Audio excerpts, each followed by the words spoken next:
et merci de nous retrouver pour cette nouvelle édition de Sagesse bouddhiste. Nous allons aujourd'hui nous intéresser au Theravada, la plus ancienne des traditions bouddhistes. Elle concerne entre 1/5 et 1/3 des bouddhistes du monde entier, soit au moins 100 millions de personnes, résidant pour la plupart en Asie du Sud-Est. Le Theravada est lié directement à la transmission des enseignements du Bouddha, qui s'est faite dès le 5e siècle avant Jésus-Christ. Et pourtant, 2500 ans plus tard, cette tradition se perpétue toujours en s'adaptant au monde moderne sans rien perdre de ses particularités. Nous allons voir comment et pourquoi avec l'un des représentants de cette tradition, le vénérable Gunaratana, d'origine sri-lankaise, établi aux États-Unis et venu en France pour une série d'enseignements. Vénérable, bonjour. Bonjour. Alors on dit vénérable en français, mais en fait en langue pali on dit Bhante. Vous représentez la tradition la plus ancienne du bouddhisme et pourtant vous vivez dans la région la plus moderne du monde, les États-Unis. Comment est-ce compatible? Well, even in the modern society, même dans une société moderne, the problems are the same as in les problèmes sont les mêmes primitive society. que dans les sociétés And therefore, primitives. Buddhist Theravada Buddhism can fit Le bouddhisme in Theravada any society, peut s'adapter any country, à n'importe anytime. quelle société, And n'importe quel therefore, pays, there's no à n'importe any, quelle époque. problem in Et donc, presenting, il n'y a pas de problème Buddhism pour to présenter le modern people bouddhisme in any part of the world. au monde moderne, à n'importe quel endroit du monde. Alors votre parcours ne vous a pas d'emblée établi aux États-Unis, vous êtes né au Sri Lanka, puis vous avez été moine en Inde au service des intouchables. En fait, qu'est-ce que vous y avez fait? Well, I worked with untouchables. Now J'ai they are travaillé called Dalit, avec les who is a intouchables, very poor people. des personnes très I pauvres. went to their places and J'ai gave vécu talks and, avec eux, j'ai taught parlé them avec eux. Pali, and I taught them, J'ai enseigné le basic pali Buddhist principles, et j'ai enseigné les principes du how bouddhisme to adapt their et comment, Buddhist principles to their daily et life, comment adapter les, and how les to, principes bouddhistes à la vie make their life quotidienne comfortable. de Actually, façon they à are aider, à les aider dans leur vie. Poverty is not any obstacles to La practice pauvreté n'est pas Buddhism. véritablement un And obstacle therefore, as pour al- pratiquer le also, bouddhisme. Since they did not have a chance to go to other Et donc, comme je n'ai pas eu l'occasion d'aller à Buddhism d'autres endroits, was open to them. ils And n'avaient it pas was, l'occasion d'aller à very des endroits où easy le for us to bouddhisme relate leur to était them. ouvert. And so I worked with them, J'ai travaillé avec eux. not only teaching Dhamma, but also Je ne leur ai pas seulement taking care of their enseigné le Dhamma, other problems. je me like suis aussi sick occupée people. d'autres choses comme des malades. We gave some solace and comfort by talking Nous to avons them pu les aider and explaining en leur our parlant, lives, situations. en parlant de So, leur situation de vie. That is how I spent time with them. C'est ainsi que j'ai passé mon temps avec eux. Alors c'est en 1968 que vous allez aux États-Unis. Comment vous avez fait ce grand écart en passant de l'Inde auprès des intouchables au monde moderne des États-Unis? Qu'est-ce qui vous a conduit là-bas?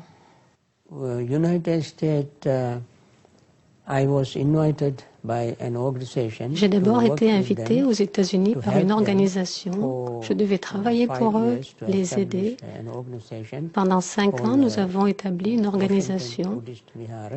qui s'appelle I Washington was Buddhist working Vihara. in Malaysia. En- And these people, Je travaillais aussi an en Malaisie, organization in Sri Lanka started a society in en contact United avec States. des Sri Lankais qui And voulaient they, monter une wanted société bouddhiste là-bas. A monk who could, Ils avaient besoin d'un help them. moine qui puisse les aider. So they invited me. Et donc, ils m'ont And I went invité. there to help them for 5 years. J'ai passé 5 ans là-bas à les aider. In fact, I worked for them for 20 years instead En of fait, 5. j'ai travaillé avec eux pendant 20 ans. Même après ces 5 premières années. J'ai établi ce lieu, j'ai enseigné les enseignements du Bouddha, j'ai enseigné la méditation, j'ai parlé avec les gens.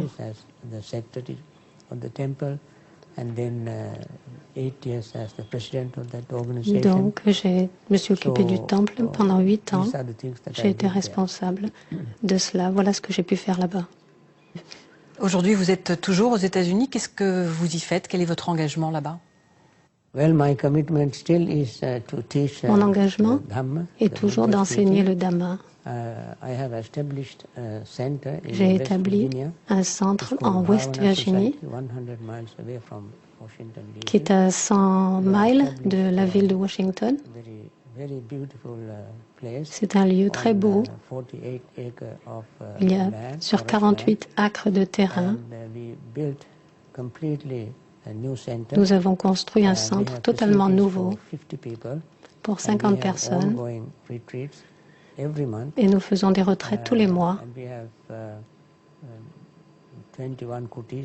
Nous avons 20 petites habitations et d'autres endroits pour pouvoir loger les personnes.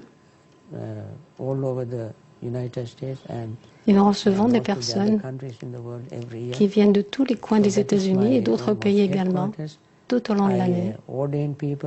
Nous avons aussi l'occasion d'ordonner des personnes et de les former et de continuer à enseigner à tous les enseignements du Bouddha. Alors j'ai lu dans votre biographie que vous aviez appris à l'université américaine la philosophie occidentale. Est-ce que c'était pour vous rapprocher un petit peu de l'esprit occidental, chercher à mieux comprendre les Occidentaux? Oui, en fait, c'était effectivement mon but, parce que je vivais dans cette culture occidentale et j'étudiais la psychologie et la philosophie occidentale, car c'est très différent. Mais également, pour avoir confiance en moi, j'ai préféré suivre un cours à l'université.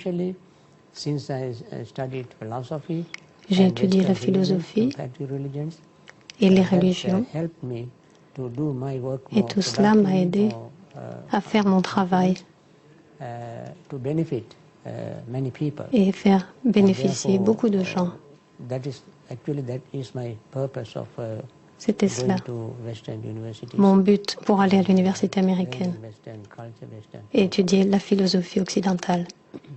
Alors, on dit que le Theravada est un petit peu moins représenté en Occident qu'en Asie. Est-ce que vous pouvez nous dire un peu le nombre de pratiquants aux États-Unis? Est-ce qu'on a une idée de ce qu'ils représentent? Certains vous diront qu'il y a 10 millions, d'autres vous diront 5, d'autres 6. Certains vous diront 1 million. Ça dépendra de leur perspective et de leur compréhension. En fait, personne ne semble avoir fait des statistiques précises sur le bouddhisme Theravada aux États-Unis. En conséquence, il est difficile de donner des chiffres précis. Mais le Theravada est surtout représenté dans votre pays, le Sri Lanka, et puis dans d'autres pays d'Asie du Sud-Est? C'était effectivement le cas au Sri Lanka, en Thaïlande, au Cambodge, au Vietnam. On pratique le bouddhisme Theravada. Il y en a aussi beaucoup dans certains pays musulmans, comme la Malaisie, où j'ai vécu pendant 10 ans. Il y a de grands temples Theravada à Singapour, en Malaisie, même en Indonésie.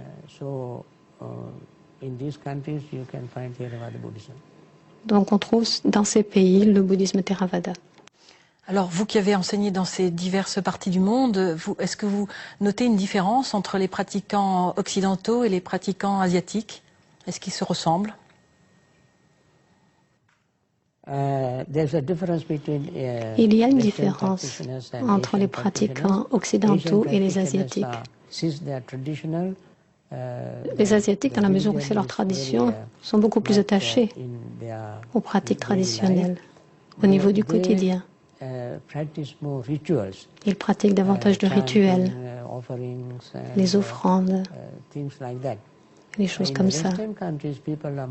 Dans les pays occidentaux, les personnes sont plus intéressées par la philosophie bouddhiste profonde et par la méditation.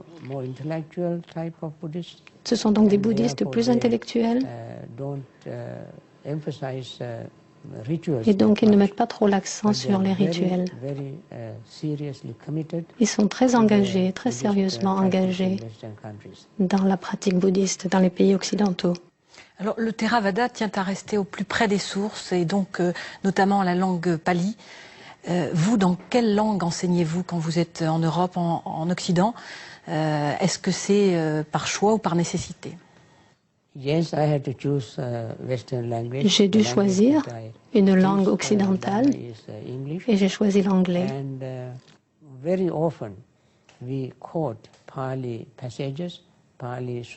Nous avons des sutras que nous citons volontiers en pali. Donc c'est très pratique pour nous d'utiliser le pali. Les présentations elles-mêmes sont toutes en anglais. Alors le Theravada tient à ses racines anciennes. Est-ce qu'il peut se moderniser, s'adapter au monde moderne? Theravada is linked with le Theravada est complètement hors du temps. Il n'est pas touché par le temps. Qu'il soit installé en Asie, en Afrique, en Amérique, le Theravada n'a pas besoin d'être lié à une région géographique. Il s'applique absolument à tout espace, à tout temps, à toute situation. Donc nous n'avons pas de problème particulier pour enseigner le bouddhisme dans n'importe quel pays, quelles que soient les cultures, quelles que soient les langues, parce que nous présentons les enseignements de manière très simple, de manière très claire. C'est vraiment quelque chose d'universel. Alors justement, que peut apporter le Theravada au monde moderne puisqu'il est universel? Le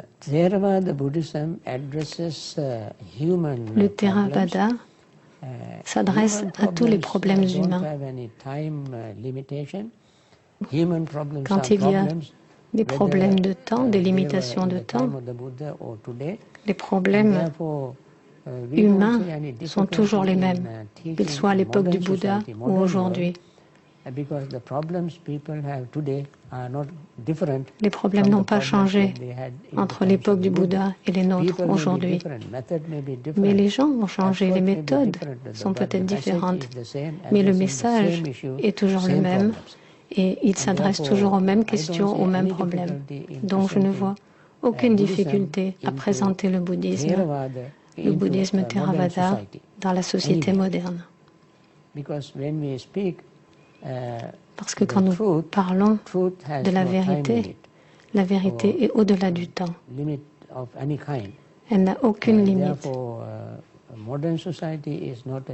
Donc la société moderne n'est pas une limite, elle n'est pas un problème. Merci Vénérable Bhante, donc comme on vous appelle en langue pali. Merci Bhante d'avoir répondu à nos questions, d'être venu jusqu'en France. Pour compléter cette émission, nous allons vous proposer quelques conseils de lecture. Déjà de notre invité, donc le Vénérable Gunaratana, Méditer au quotidien, une pratique simple du bouddhisme aux éditions Marabout. Il s'agit d'un manuel pratique s'adressant à tout lecteur, débutant ou confirmé, voulant approcher ou approfondir la méditation. L'âge d'or de l'Inde classique par Ramina Okada et Thierry Zéphir aux éditions Découverte Gallimard. Un ouvrage très illustré sur l'époque des empereurs Gupta du 4e au 6e siècle, époque de tolérance religieuse où apparaissent les représentations épurées de Bouddha. Et puis Le monde du bouddhisme de Richard Gombrich aux éditions Thames et Hudson. Ce livre consacre un très long chapitre au Theravada dans son ensemble, mais aussi au monde moderne et à la diffusion du bouddhisme en Occident. C'est la fin de cette émission. Merci de nous avoir suivis. Nous vous souhaitons un très bon dimanche et nous vous retrouvons la semaine prochaine.